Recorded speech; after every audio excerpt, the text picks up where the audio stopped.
Well, I was gonna film this, but right now I'm feeling kind of dizzy, so I decided not to try and film since I don't know exactly how well I'd be able to walk. But the location I'm at right now is Camelback Colonnade. Um, I threw up some pictures and a clip on Instagram. So if you want to go to Instagram, I'm under KoubuPilot, KOUBUPILOT, all one word. And Colonnade was originally the Sears Road Center. It opened in the 60s. I mean, this Best Buy right here was originally Sears. And after the Sears closed here, I think it was like in the 90s, right before they redeveloped this former mall. After Sears moved out, then they divided it and for the new tenants, which are Best Buy, Old Navy, and Ulta. I heard there's a basement underneath, and it's probably like a storage rental facility kind of place. But that was the eastern anchor because this was a dumbbell style mall. A dumbbell mall basically has two anchors at opposite ends with a straight mall right between it. They're typically not that big, and it seems like these are the kind of malls that have suffered the most, or have had the most decline since the 80s and 90s even, because it seems like there are very few left. The anchor on the west end was originally a Rhodes department store from what I've read online, and after Rhodes moved out it became Liberty House while this place was still a mall. And then again for the redevelopment in the 90s, because Liberty House by that point had left, I think, the Phoenix area. I don't know if they're even around. Because the only other mall that I know of that had a Liberty House was Metro Center. And so the bottom floor was divided and now houses Staples and Marshalls. And the upper floor, because this one had a second story, it's all office space. When they built the 51, originally it was called the Squaw Peak Parkway, became Squaw Peak Freeway when they completed the freeway, because the southern part of this road or this freeway it was originally designed and built as a parkway, and it shows, versus north of was a Glendale Avenue. From there on, you can tell it was built intentionally as a freeway, or even just north of this area, Highland, Camelback, Coulter Streets. You can tell that was, to the north of this area, it was definitely intended to be a freeway, but it's now known as the Piestewa Freeway, named after fallen Native American soldier Lori Piestewa, and they named Squaw Peak, or renamed it after her as well. Mostly because the city of Phoenix is looking to retire the name of Squaw Peak because it's offensive to Native Americans, and so if we have an issue with some of the recent team renamings or whatever, I mean, it's something that's happened, or that has been happening for, at least 10 years now, or it seems like at least 10 years. But anyway, this is a dumbbell style mall, so you just had a straight short mall between the two stores indoors. And then in the 70s, when this place is known as the Colonnade Mall, they expanded it a little. They built a third anchor, which is Mervyn's, which is kind of, well, if you look above the roofs of these white cars just in front, you can see a building rising up past all those palm trees and trees on the other side of the parking lot, and that was the original Liberty House. And right next to it was the expansion for Mervyn's. They built a single-story Mervyn's, and the mall extended just a little bit to reach the new Mervyn's, and it had a mall entrance plus two exterior entrances. Because I'd been to that store when it was still a Mervyn's before Mervyn's went under. It was in 2009 that they closed up. And that also included a basement where Marshall's was located originally, or an actual bargain basement. And Mervyn's remained until the whole chain closed. So it was the only tenant in that building, though now it's a floor and decor store. which they sealed up one of the exterior entrances, but they left the southern entrance facing Highland open, and they also left the mall entrance open, except I don't know if you've been in a mall, you've probably seen how a department store looks when it's closed, and you've got some sort of grate or glass doors that slide out of the wall to close it off. And here it's, the glass that they have closing, the glass panels closing it off from the mall, and so they have them all closed except for like the one on one end, just to sort of probably to help control inventory and avoid shortage shoplifters. Of course, I'm not sure what you could really steal they can carry very easily out of a flooring store that would be desirable,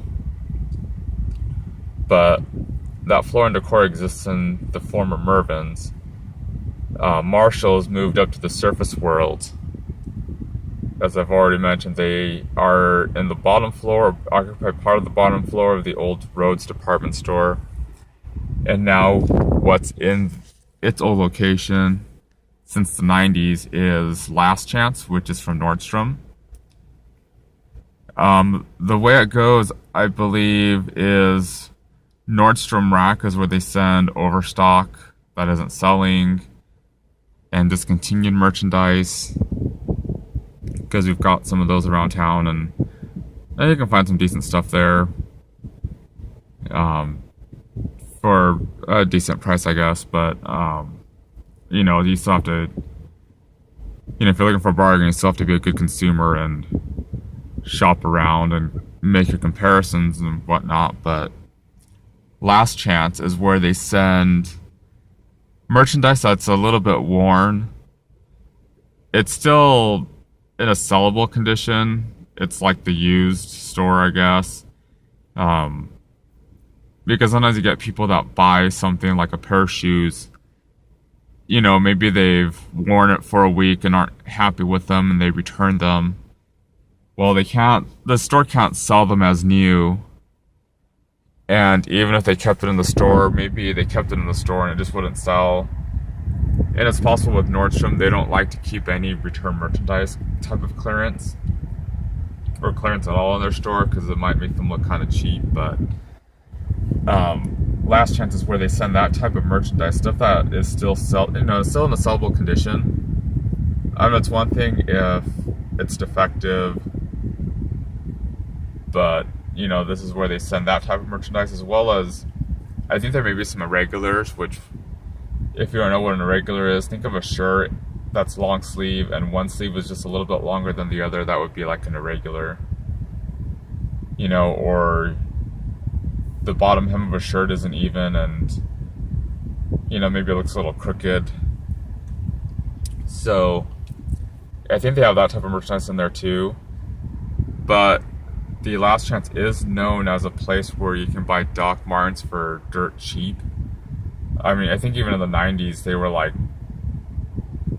in the $20 to $50 range, I think, Doc Martens. And you typically pay, at least $100 just for like the basic, most classic version of their shoe, just like the plain black and browns that maybe you might see for sale at Famous Footwear if they carry any Doc Martens in them. This one does, I believe. This Famous has, I've seen like Florsheim and Doc Martens in the Famous that's here, because this is a kind of market that those kind of shoes will sell. But you can find Doc Martens for pretty cheap. They're probably still the ones with the Made in America soles. The Doc Martens I used to have years ago were still made in England, and the British soles are the good ones that won't crack on you like the other, Doc Martens that you see, the ones where the soles will say made in USA or wherever. So what they did with this mall, aside from tenants being moved around and moved in to occupy the departed department stores and all that, if you can imagine that dumbbell style mall, if you were to walk in the mall, you'd see a row of stores on your left and a row of stores on your right, and in front of you directly is going to be and anchored regardless of which way you're going in the mall. Well, with this mall, what they did, if you can imagine starting here at Sears, which is now, Best Buy, Ulta, Old Navy, and walking to the old roads where you've got, the offices and Staples and Marshalls in the present day. If you can imagine those two stores being there, walking from Sears to Rhodes Center, or to Rhodes Department Store, you're going to see a row of stores on your left and a row of stores on your right, just like in any other mall. And so what they did was, if you were facing that same direction, imagine the row of stores on your left being kept and the row of stores on your right being demolished. And there's no more roof directly above your head covering the entire walkway. No more air conditioning. Only the individual stores have air conditioning. And then that row of stores that are left on your left side are now, finished and given windows and doors and facades such as brick. And now the mall, the surface that you walked on, instead of being tile, is now concrete, and you've got planters with outdoor plants. And so that's basically what they did. They demalled this mall and demolished one row of the stores. So now it's open air as a power center. You can choose whatever row of parking you want, and you don't have to walk to a department store or a mall entrance to enter the mall. You just walk whatever path you want to get to the store you want to go to. That little piece of mall left in front of the Floor and Decor where Mervyn's used to be, that's still covered up and indoors. There's just a set of doors on the outside. You walk in, you've got stairs leading down to the last chance level in the basement. And, it's big and open. You've got escalators and an elevator to get down there as well. You can look down onto, the last chance area, which they tend to put some of their overflow racks and things out front as well for people to just start shopping as soon as they step off the escalator or elevator. Off Broadway is access from this little piece of mall. Bed Bath & Beyond does have a door, but I don't think they use it anymore. I think they only use the exterior entrance now.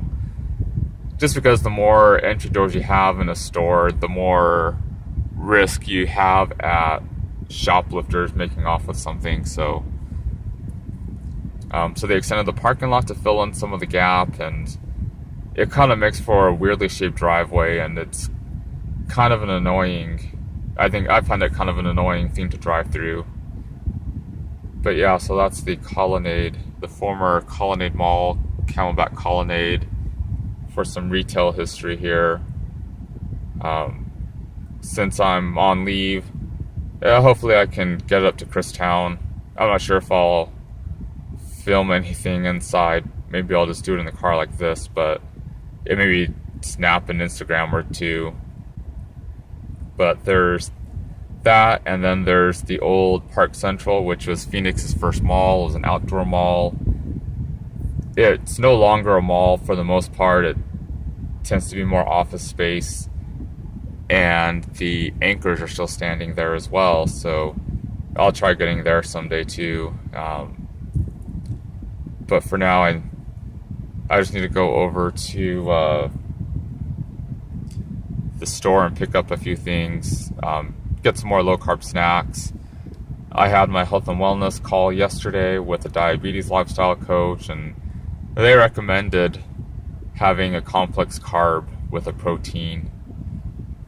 Like maybe for breakfast. So I'm going to probably pick up like a loaf of whole wheat or whole grain wheat bread, so I can have a slice of toast of that and some plain cream cheese, whipped cream cheese to spread on top, because that would work. or maybe take a look into what kind of nut butters they've got. They recommend like almond or cashew, that type of nut butter. Peanut butter does have sugar in it and carbs, and I've noticed that. It's not that bad, but I guess for what I need to accomplish, it will be best to have something that has no carbs versus something that still has some carbs. I think one serving of peanut butter probably averages about 6 grams. That's, I don't know, 1 or 2 tablespoons. So we'll see. I'll probably pick up cream cheese because I know plain cream cheese has no carbs. So if you're looking for a no carb or low carb option for your bread, at least you can just get plain cream cheese. The ones that have flavors like strawberry or honey nut, those will have carbs in them because they are sweetened. So I'm going to try that. And that's the goal that I set, is to have one complex carb meat, for a snack during the day. And it's probably what I'll do for breakfast. And I still need to make a call. I got to do that on Monday. My follow-up with my doctor over my recent blood work, which my A1C went from 10.8 in September down to 8.2 in January, and now here it was. I got it done President's Day, February 15th, and my A1C has gone down to 7.7, so at least I'm making progress there. The other thing I need to make progress with is needles, but I'm still working on it.